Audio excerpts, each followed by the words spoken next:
If you saw these matcha bowls in a store or online, would you know which ones are the authentic Japanese handmade matcha bowls?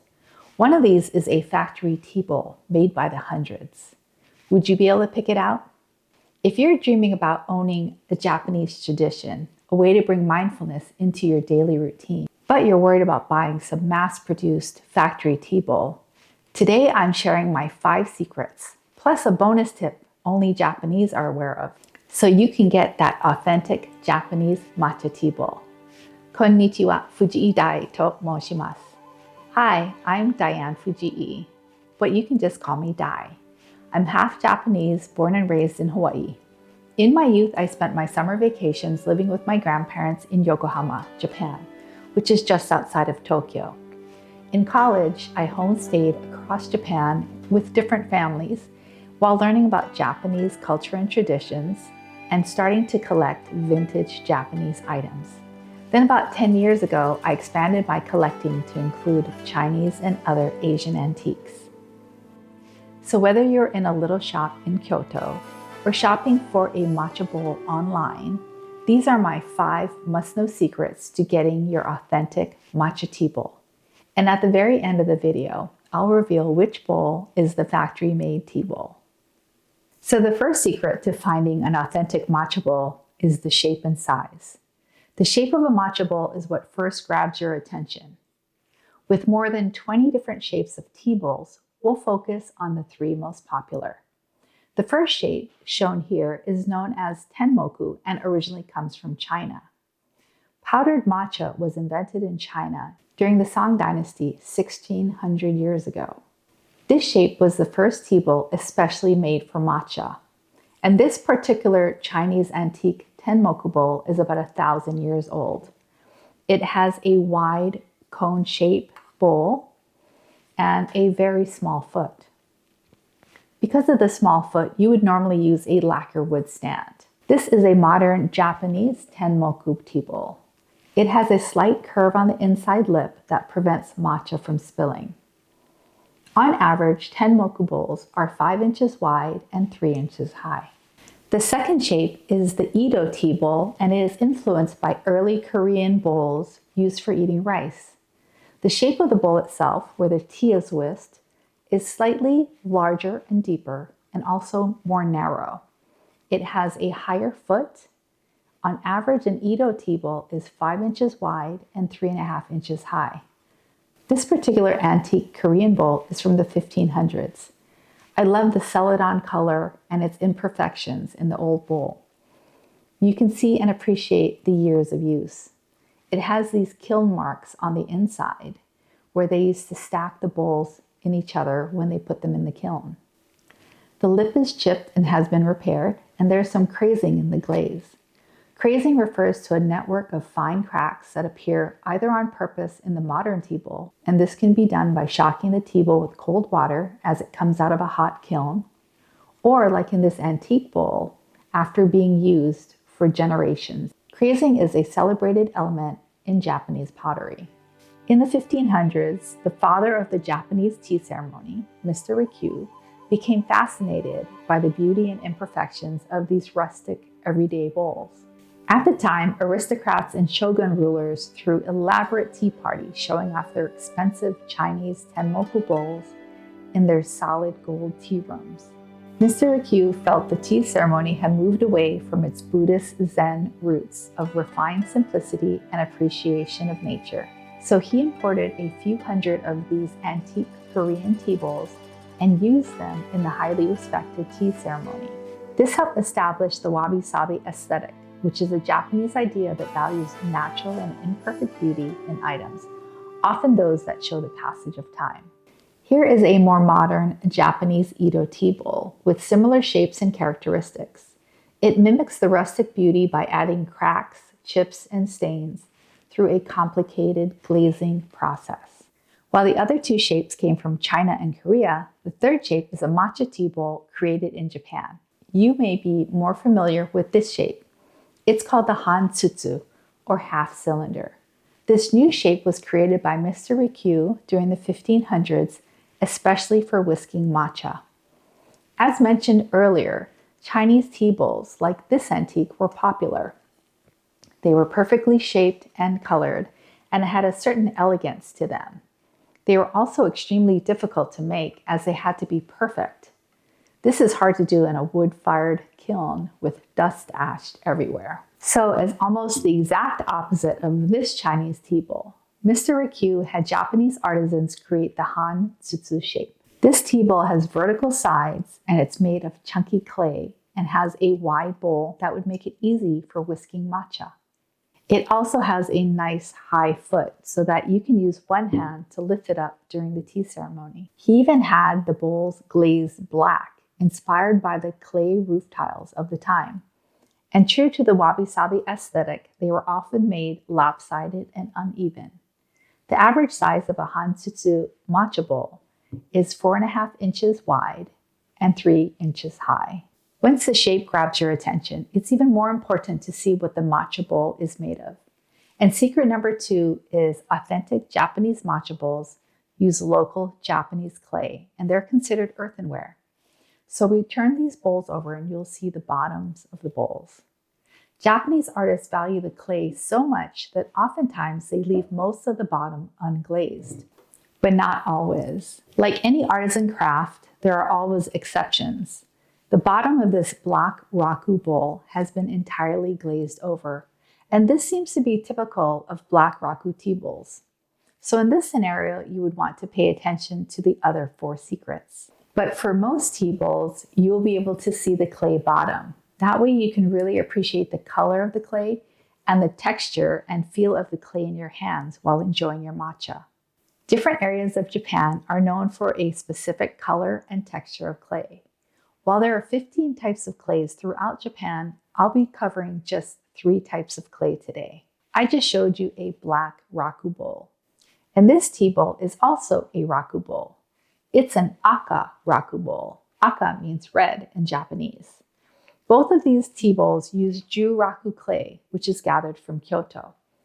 It has a high iron content that gives the clay a reddish color that turns white when fired.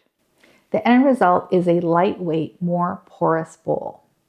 What's interesting with the aka raku bowl is that this red color and the black and orange hues in it are not from any glaze, but are actually from the clay itself. A white glaze is put over this bowl, and when it's fired, the iron content in the clay leaches out into the glaze, turning it the beautiful hues that you see here.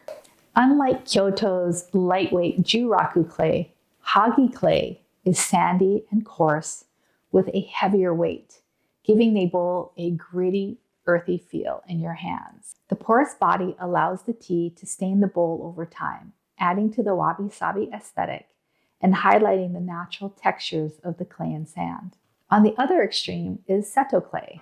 In the 1200s, Mr. Toshiro, who later becomes known as the master of pottery, traveled to China to study ceramics among Buddhist monks. He was so inspired by what he learned that when he returned to Japan, he searched all over the countryside for the perfect clay for pottery making. He found the best high-quality clay in the Seto region, north of Kyoto.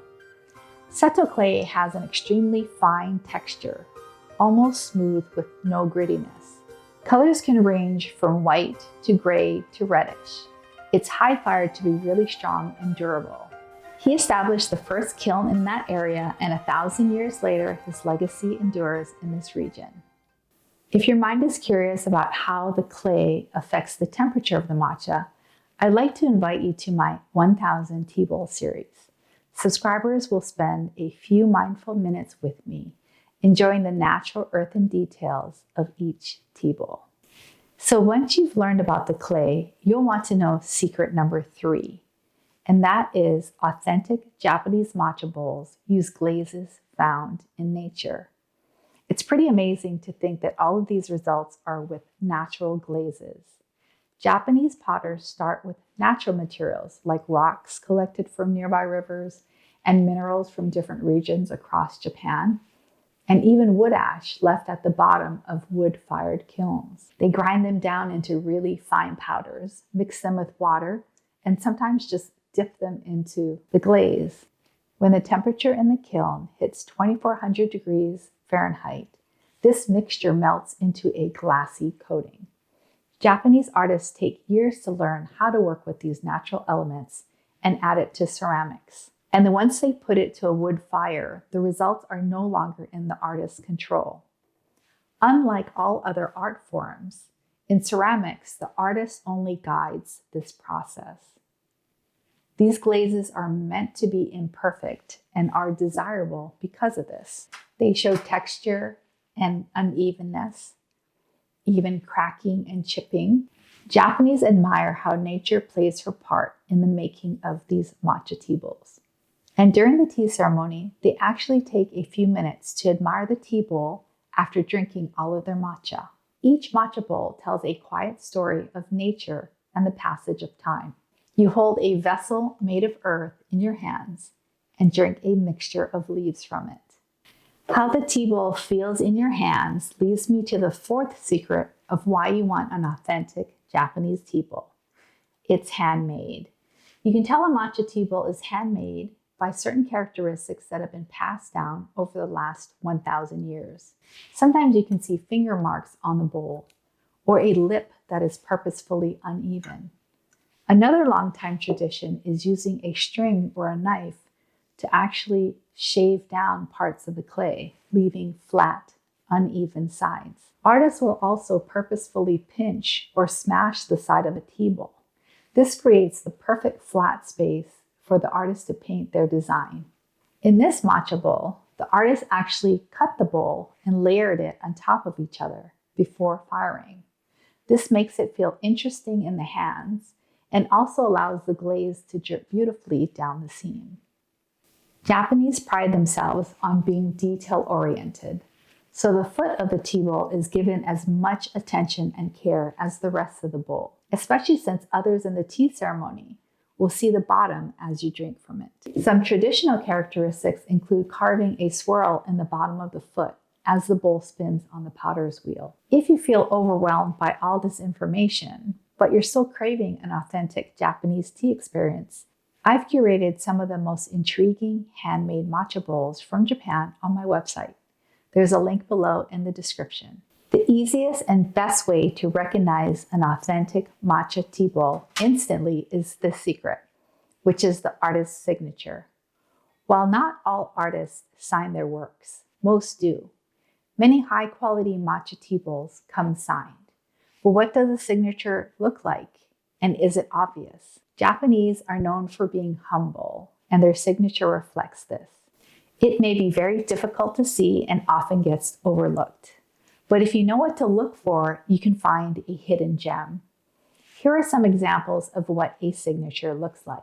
In this scenario, we have a first name written in hiragana. And here we have their formal kanji characters as a signature. Quick marks, like cut marks in the clay, can also be a sign of an artist's signature. Some are signed with permanent ink, like this one here. And probably the most difficult to see are the name stamps. They can be a raised stamp, like this black raku bowl here, or pushed into the clay before firing. Name stamps are really hard to see, but you can find them usually to the left of the foot and on the unglazed part of the bowl. A bonus secret that no one talks about is the boxes. Because Japanese matcha bowls were typically used ceremonially, these items are highly valued and often came in some sort of box. Some of these boxes have been lost over time, but the more valuable tea bowls often came in a wooden box. A lot of times these boxes were also signed by the artists themselves. It had a piece of paper detailing the story about the kiln and the artist. It often is a timeline of the artist's accomplishments, like gallery shows or awards. Less valuable tea bowls came in custom paper boxes, like this one. To keep the value of your matcha tea bowl, I would recommend both keeping the boxes and any papers that they come with. Now you know what to look for when shopping for your next authentic Japanese matcha tea bowl. The shape, its clay and glaze, and how to tell if it's handmade, and where to look for a signature, and if it comes in a box. Now let's go back to the 5 matcha bowls we first showed you. Let's go ahead and flip these upside down. This blue one is the mass-produced factory tea bowl. Were you able to identify this bowl earlier? Let's have a closer look. The sides of this tea bowl are rather thin and even, showing that this bowl is not handmade. Handmade matcha bowls are celebrated for their unevenness and lopsidedness. Looking deeply at the glaze, it's pretty even as well.